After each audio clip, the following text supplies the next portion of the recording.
Good morning, my sweet first graders. Today, what you're going to need to get out as far as materials for our lessons is you are going to need your booklet that has our passages in them, and you are also going to need a pencil. So those are the only two things you're going to be needing for today's lesson. So go ahead and get those things out for me.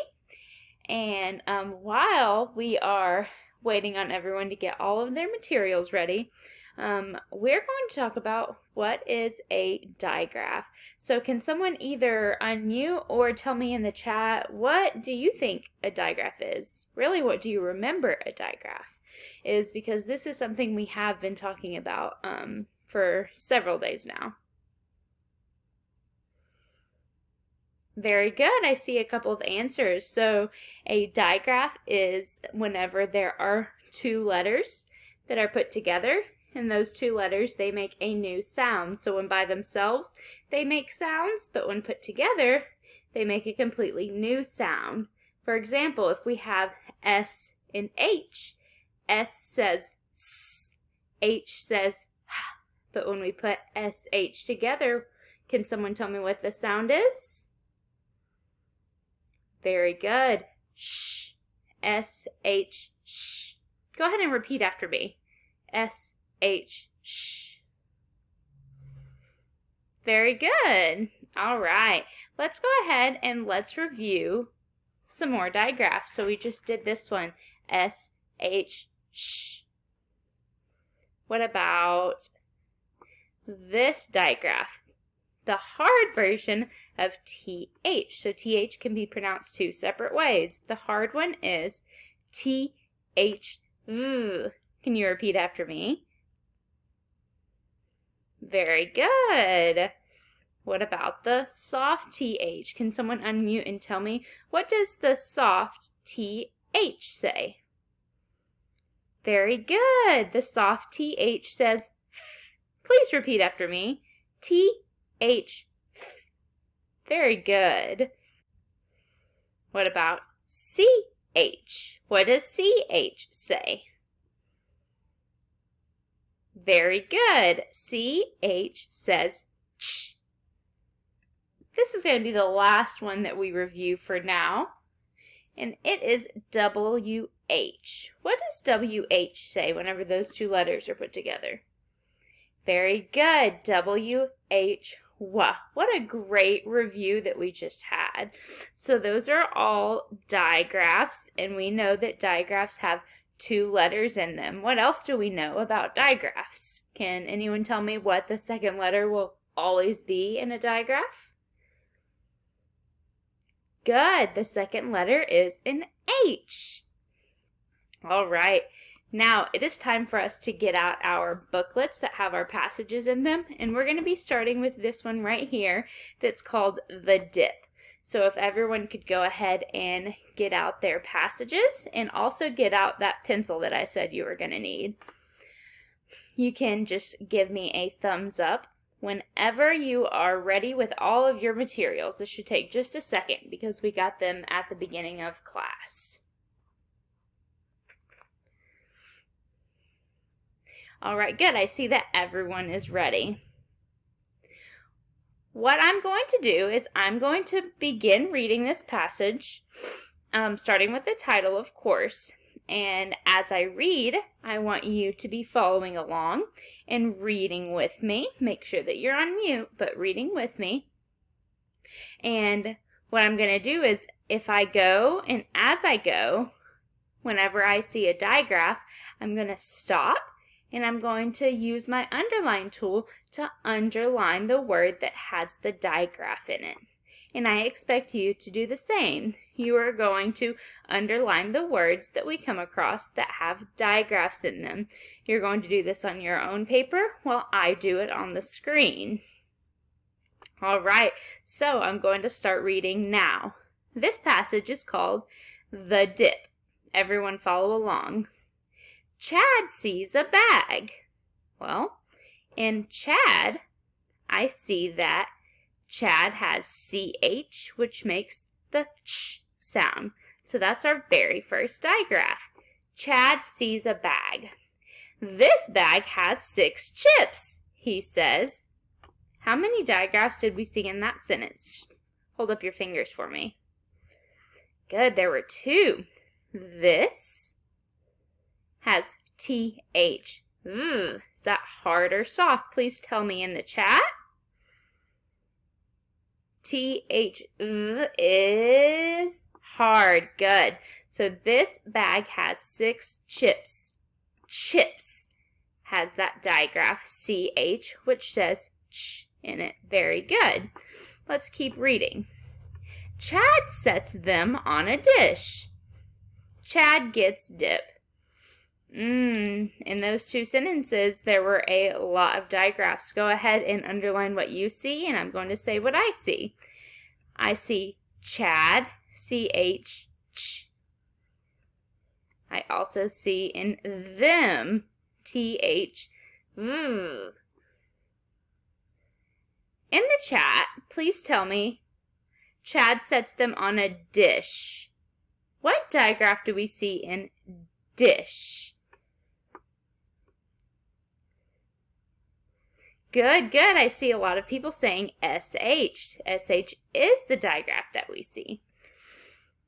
I also read this sentence, Chad gets dip. Well, I see that I have already underlined Chad 1, 2 times, and so I know Chad, CH, ch. That also has a digraph in it. Very good job, everyone. All right, we're going to keep reading. He dips the chips.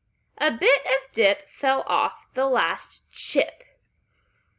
Well, I see the same word that has a digraph in it.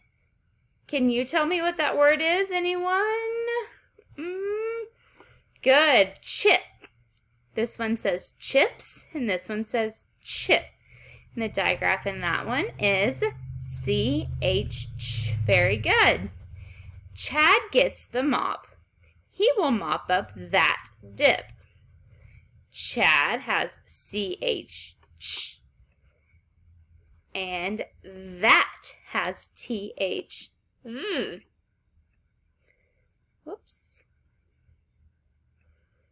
We're almost done with this passage. All right, so Chad wishes he had more chips.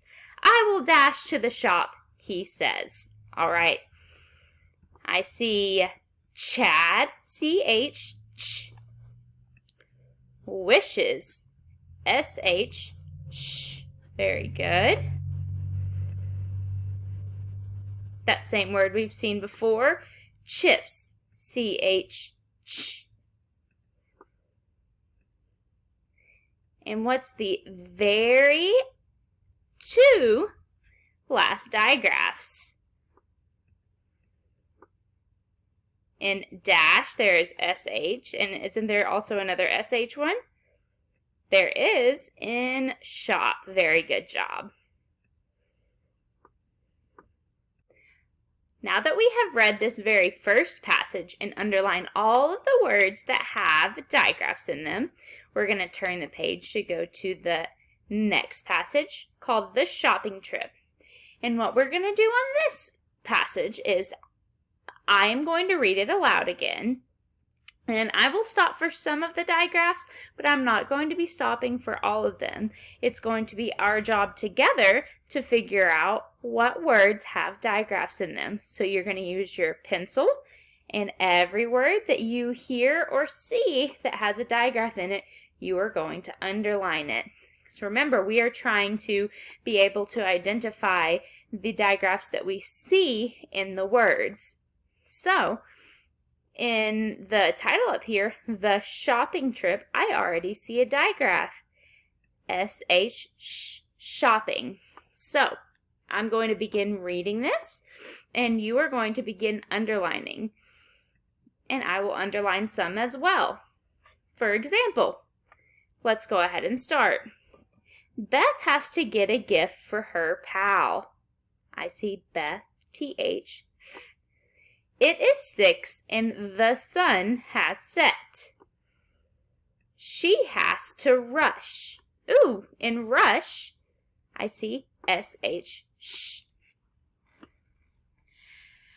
After we do this whole passage, then what I would have the students do is the directions would be to please write or type 3 words that that you underlined that have a digraph in them. So, for example, the students could type Beth, shopping, and rush. And what I would do is tell them to not press enter yet, because we are going to do the waterfall method, where whenever I say go, then they put their chat through so that everyone can see all of the answers at the same time. This is so that I can make sure that I get an answer from everybody, and so that no one feels embarrassed if they are the only one that said something, and maybe it was wrong. And if I did see a wrong word on there, then I could address the whole class as one right now before it's their turn to do it on their own. We would, if not everyone got the digraph words right, if they threw some in that did not have digraphs, then we would go over again. What are the digraphs that we've been talking about, and why does a word such as, I don't know, will, why is LL not a digraph? We would go over that. And then that would then push us into the they do. It's their turn to do it on their own. And the way that I would do this is I would tell everyone that to go ahead and turn to the 3rd passage. And the directions are to do the same thing that we've been doing, except this time you're going to read the passage to yourself, and you are going to underline the words yourself. The way that I would ensure that this is differentiated for the students that need it is one of the things that I would do is have some students go to a breakout room with me. For instance, those students that have an IEP for reading comprehension, so that would be Sarah, Luther, and Jaden. We would all go to a breakout room together, and I may do the same for some other students that I know are having trouble with reading comprehension. Maybe they're still on this journey learning to read. And so we would go to a breakout room together.